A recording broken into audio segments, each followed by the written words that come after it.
Hey guys, how's it going? Michael Troy here. Today we're looking at Ancient Enemies by Dan DiDio, number 2 of 6 from the Frank Miller Presents line of comic books.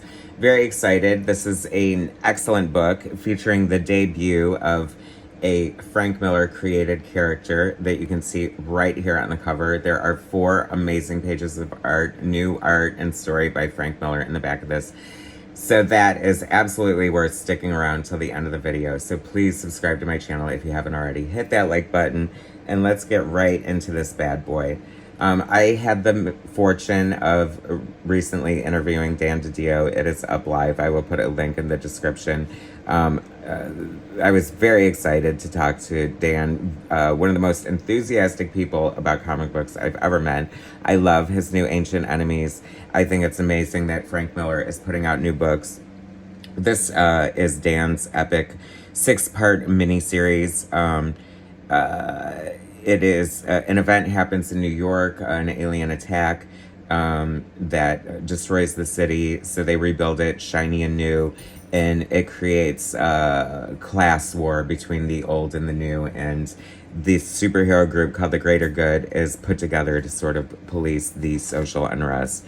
There are a lot of current themes. I think that it doesn't hit you over the head.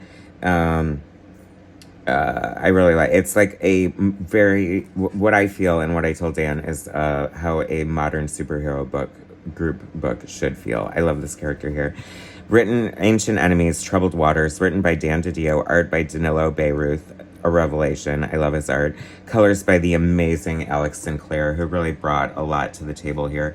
Lettering by Carlos M. Mangal, and editor-in-chief Frank fucking Miller. Yes, baby. All right, so the first issue was a lot of setup, and this issue, I feel, just sort of hits the ground running. It's like now we're in story mode, and the action is starting to take place, and it is so good. I love the characterization. As I told Dan, this is the first time I've ever read anything that he has written, and it turns out he's a pretty darn good writer, which is his true passion. So it's really nice to see him doing this. This art is very cinematic and epic. A lot of it takes place in this bridge. There's a lot of symbolism going on. Danilo, like I said, what a revelation. I love the team is like all female except for one male, and he's kind of a douche, a white male douche. Isn't like nothing said there, right? Racer Girl, I love her. I want to draw her. I've done fan art of this character, and I love her. She is so cool. I love her 70s aesthetic. Just a fun group of characters. Apparently, they're going to have, like, one-shots to fill in the gaps, the monthly, to sort of give us background on some of the characters. And I think Dan has done an excellent job of world building here. I'm so intrigued by this story. As I said to him, I couldn't tell if it was a Netflix season or a summer blockbuster. And I'm going to go with summer blockbuster, especially when you look at this type of gorgeous 2-page spread. And I wanted to ask Dan about this, and I completely forgot. But she is clearly, the cross is heavy for this one, wouldn't you say? I love the design of the characters too, because she looks like this great like goddess, but then she just has the Greater Good G on her chest, like sort of, like a unifying thing to bring the team together to allow them to have their individual, uniforms and costumes, which I totally love. Like I said, there's a lot of different subplots going on here. This is like you are getting a lot of bang for your buck. I just feel like the stories are pretty deep. This character is amazing. She is like savage, and I just love her. What else is going on here?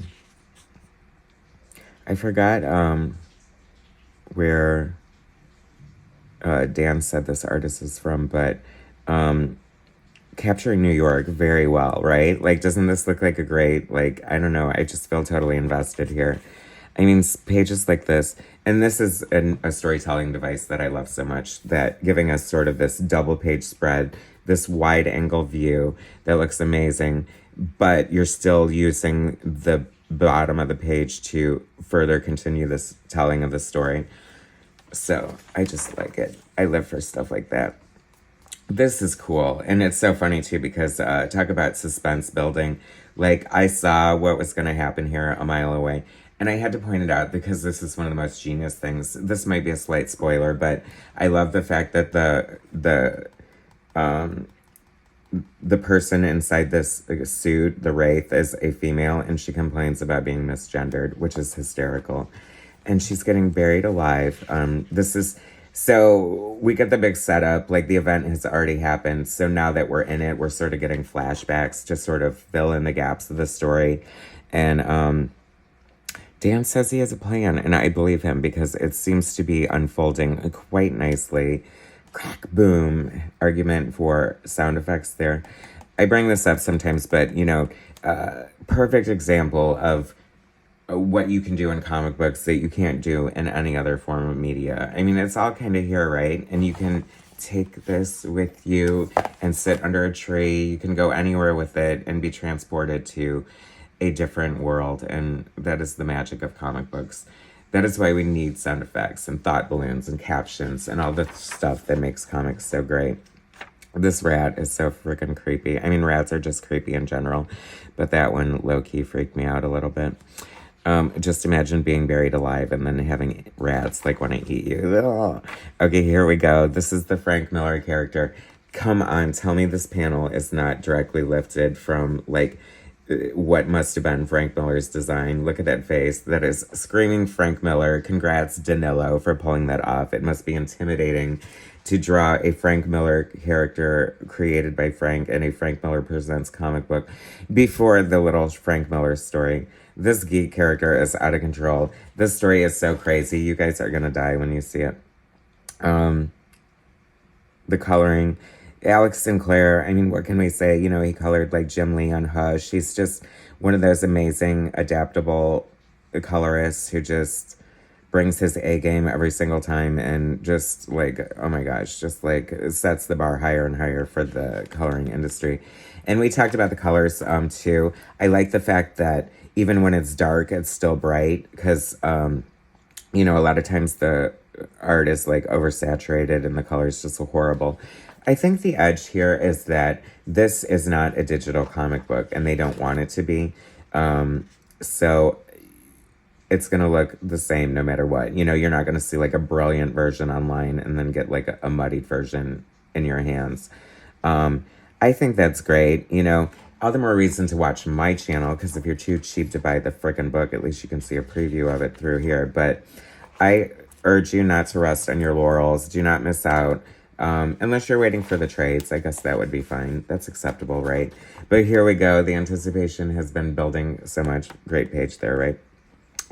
Only the bravest will turn the page and learn the origin of the Geek, who is the mysterious creature living beneath the streets of Americana. Well, it is the Geek, created, written, and drawn by Frank Miller, with frickin' amazing colors by Alex Sinclair and lettering by Pete Carlson.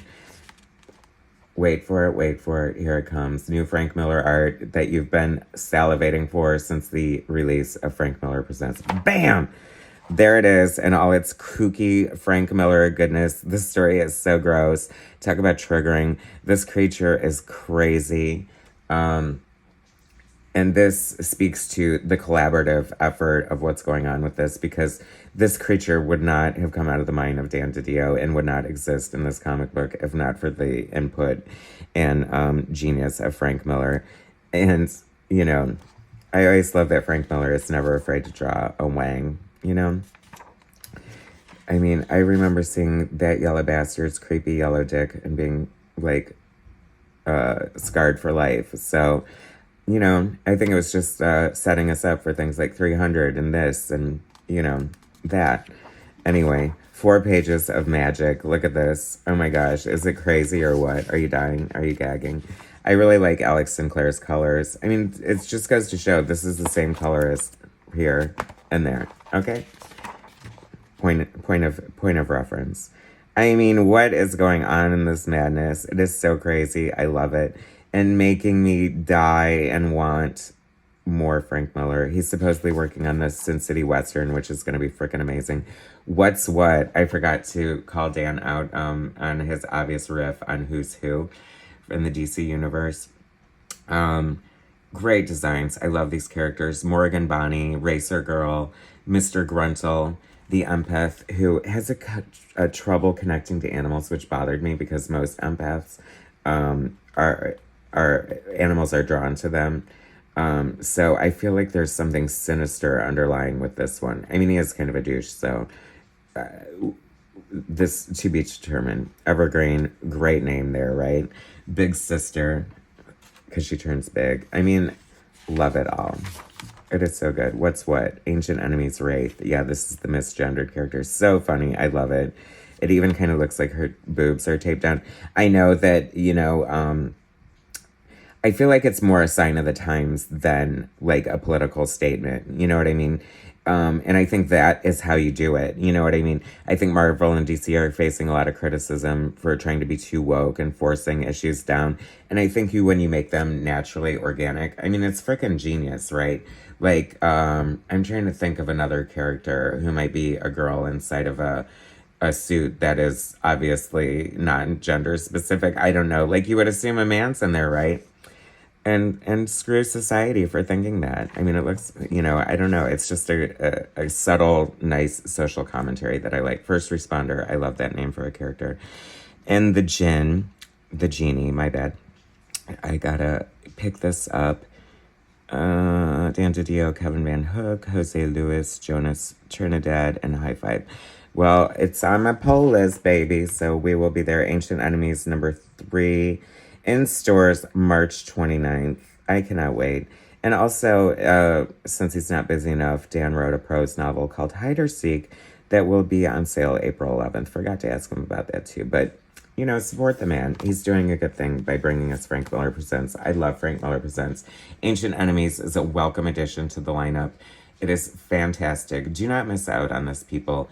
Get this book. Like, I almost missed out because it was the last one on the shelf, and I would have missed out on that 4 pages of Frank Miller experience, which would have been horrifying. Anyway, Ancient Enemies, number 2 of 6. Dan DiDio, Danilo Beyruth. Subscribe to my channel if you haven't already. Hit like, and I will bring you more soon.